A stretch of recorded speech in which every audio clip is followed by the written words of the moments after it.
गौरी पुत्र गणेश भगवान की जय। श्री लक्ष्मी नारायण भगवान की जय। श्री उमापति शंकर भगवान की जय। अन्नपूर्णा माता की जय। प्रिय भक्तजनों, आज हम इस वीडियो में माता अन्नपूर्णा की व्रत कथा सुनेंगे। तो आप सभी भक्तजन बड़ी ही श्रद्धा, ध्यान पूर्वक और प्रसन्नचित्त मन से माता अन्नपूर्णा की व्रत कथा को सुनिए। तो सभी प्रेम से बोलिए, माता अन्नपूर्णा की जय, सर्व देवी देवता की जय। एक समय की बात है, काशी निवासी धनंजय की पत्नी का नाम सुलक्षणा था। उसे अन्य सब सुख प्राप्त थे, केवल निर्धनता ही उसके दुख का एकमात्र कारण थी। यह दुख उसे हर समय सताता रहता था। एक दिन सुलक्षणा अपने पति से बोली, स्वामी, आप कुछ उद्यम करो तो काम चले। इस प्रकार कब तक काम चलेगा? तब सुलक्षणा की बात धनंजय के मन में बैठ गई और वह उसी दिन विश्वनाथ शंकर जी को प्रसन्न करने के लिए बैठ गया और कहने लगा, हे देवाधिदेव विश्वेश्वर, मुझे पूजा पाठ कुछ आता नहीं है, केवल आपके भरोसे बैठा हूँ। और इतनी विनती करके वह 2-3 दिन भूखा प्यासा बैठा रहा और यह देखकर भगवान शंकर ने उसके कान में अन्नपूर्णा अन्नपूर्णा अन्नपूर्णा इस प्रकार 3 बार कहा।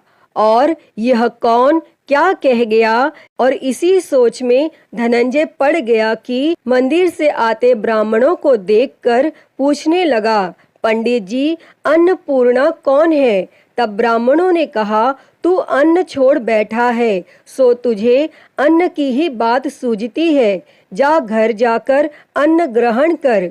तब धनंजय घर गया और स्त्री से सारी बात कही। तब वह बोली, नाथ, चिंता मत करो, स्वयं शंकर जी ने यह मंत्र दिया है, वे स्वयं ही खुलासा करेंगे।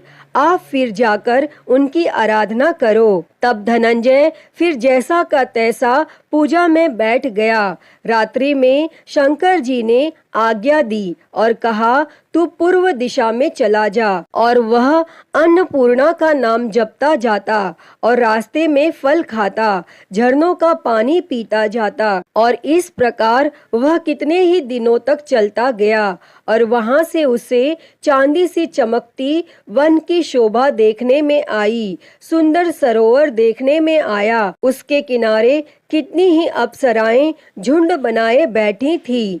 एक कथा सुनती और सब मिलकर माँ अन्नपूर्णा इस प्रकार बार बार कहती थी। और यह अगहन मास की उजेली रात्रि थी और आज से ही व्रत का आरंभ था। और जिस शब्द की खोज करने वह निकला था, वह उसे वहां सुनने को मिला।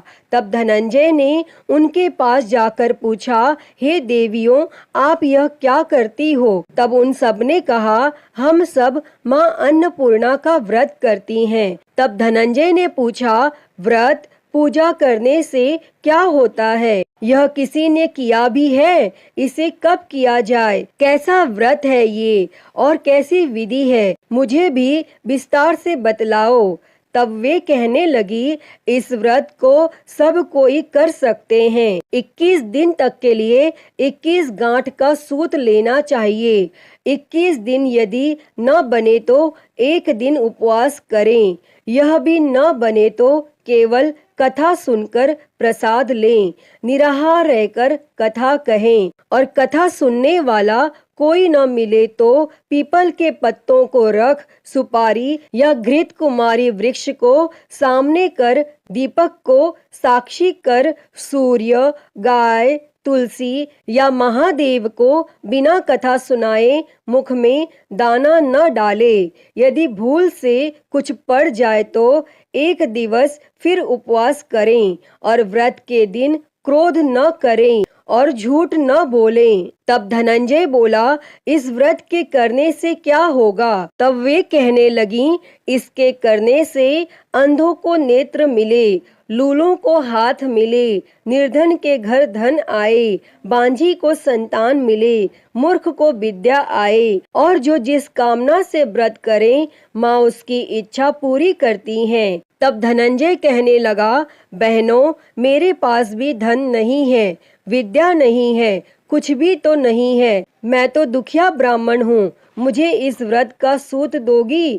तब वे कहने लगी, हाँ भाई, तेरा कल्याण हो, हम तुम्हें अवश्य देंगे, ले इस व्रत का मंगल सूत्र ले। तब धनंजय ने व्रत किया और व्रत पूरा हुआ। तभी सरोवर में से 21 खंड की स्वर्ण सीढ़ी हीरा मोती जड़ी हुई प्रकट हुई। तब धनंजय जय अन्नपूर्णा कहता जाता था और इस प्रकार कितनी ही सीढ़ियां उतर गया तो क्या देखता है कि करोड़ों सूर्य से प्रकाशमान माता अन्नपूर्णा का मंदिर है। उसके सामने स्वर्ण सिंहासन पर माता अन्नपूर्णा विराजमान है। सामने भिक्षा हेतु शंकर भगवान खड़े हैं। देवांगनाएं चंवर डुलाती हैं, कितनी ही हथियार बांधे पहरा देती हैं।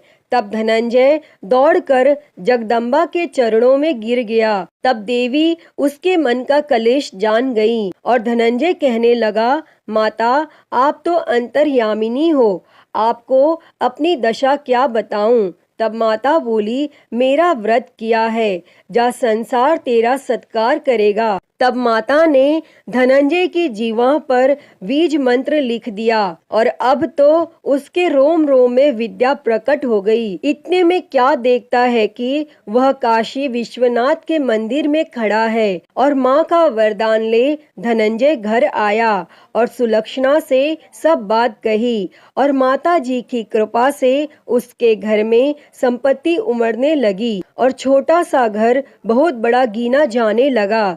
जैसे शहद के छत्ते में मक्खियां जमा होती हैं और उसी प्रकार अनेक सगे संबंधी आकर उसकी बड़ाई करने लगे और कहने लगे, इतना धन और इतना बड़ा घर, लेकिन सुंदर संतान नहीं तो इस कमाई का कौन भोग करेगा? क्योंकि सुलक्षणा से संतान नहीं है, इसीलिए तुम दूसरा विवाह करो। तब अनिच्छा होते हुए भी धनंजय को दूसरा विवाह करना पड़ा और सती सुलक्षणा को सौत का दुख उठाना पड़ा। इस प्रकार दिन बीतते गए। फिर अघन मास आया। तब नए बंधन से बंधे पति से सुलक्षणा ने कहलाया कि हम व्रत के प्रभाव से सुखी हुए हैं, इस कारण यह व्रत छोड़ना नहीं चाहिए और यह माता जी का प्रताप है जो हम इतने संपन्न और सुखी हैं। और तब सुलक्षणा की बात सुन धनंजय उसके यहाँ आया और व्रत में बैठ गया। तब नई बहू को इस व्रत की खबर नहीं थी और वह धनंजय के आने की राह देख रही थी। तब दिन बीतते गए और व्रत पूर्ण होने में 3 दिवस बाकी थे कि नई बहू को खबर पड़ी और उसके मन में ईर्ष्या की ज्वाला दहकने लगी थी और वह सुलक्षणा के घर आ पहुंची और उसने वहां भगदड़ मचा दी।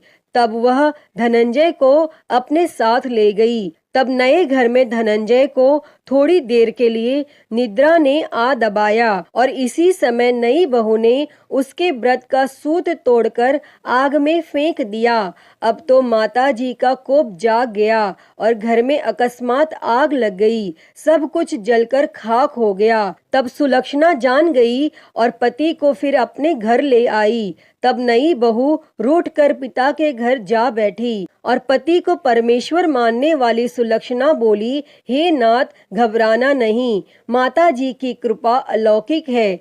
पुत्र कुपुत्र हो जाता है पर माता कुमाता नहीं होती। अब आप श्रद्धा और भक्ति से आराधना शुरू करो, वे जरूर हमारा कल्याण करेंगी। तब धनंजय फिर माता के पीछे पड़ गया। फिर वहीं सरोवर पर सीढ़ी प्रकट हुई और उसमें माँ अन्नपूर्णा कहकर वह उतर गया और वहां जा माता जी के चरणों में रुदन करने लगा। तब माता प्रसन्न हो बोली, यह मेरी स्वर्ण की मूर्ति ले, उसकी पूजा करना, तू फिर सुखी हो जाएगा। जा, तुझे मेरा आशीर्वाद है। तेरी स्त्री सुलक्षणा ने श्रद्धा से मेरा व्रत किया है, उसे मैंने पुत्र दिया है। तब धनंजय ने आंखें खोली तो खुद को काशी विश्वनाथ के मंदिर में खड़ा पाया और वहां से फिर उसी प्रकार घर को आया। और इधर सुलक्षणा के दिन चढ़े और महीने पूरे होते ही पुत्र का जन्म हुआ और गांव में आश्चर्य की लहर दौड़ गई। और इस प्रकार उसी गांव के निसंतान सेठ के यहाँ पुत्र होने पर उसने माता अन्नपूर्णा का मंदिर बनवा दिया और उसमें माताजी धूमधाम से पधारी, यज्ञ किया और धनंजय को मंदिर के आचार्य का पद दे दिया। जीविका के लिए मंदिर की दक्षिणा और रहने के लिए बड़ा सुंदर सा भवन दिया। तब धनंजय स्त्री और पुत्र सहित वहां रहने लगा और माताजी के चढ़ावे में भरपूर आमदनी होने लगी। और उधर नई बहू के पिता के घर डाका पड़ा, सब लूट गया। वे भीख मांगकर पेट भरने लगे। और जब सुलक्षणा ने यह सुना तो उन्हें बुलावा भेजा और उन्हें अलग घर में रख लिया और उनके अन्न और वस्त्र का प्रबंध कर दिया। तब धनंजय, सुलक्षणा और उसका पुत्र माताजी की कृपा से आनंद से रहने लगे। अतः ही माता अन्नपूर्णा, जैसे आपने धनंजय और सुलक्षणा के भंडार भरे, वैसे ही इस कथा को कहते, सुनते और हुंकारा भरते सबके भंडार भरना। सभी के जीवन से गरीबी दूर कर उनके जीवन में धन संपत्ति और सुख समृद्धि देना। तो सभी प्रेम से बोलिए, माता अन्नपूर्णा की जय। प्रिय भक्तजनों, तो मैं उम्मीद करती हूँ कि आपको आज की यह कथा पसंद आई होगी और अगर वीडियो अच्छी लगी हो तो इसे लाइक करें, ज़्यादा से ज़्यादा शेयर करें और कमेंट बॉक्स में माँ अन्नपूर्णा की जय लिखना ना भूलें। और महाकाल भक्ति ज्ञान चैनल को सब्सक्राइब कर नोटिफिकेशन बेल को ज़रूर ऑन कर लें। हर हर महादेव। धन्यवाद।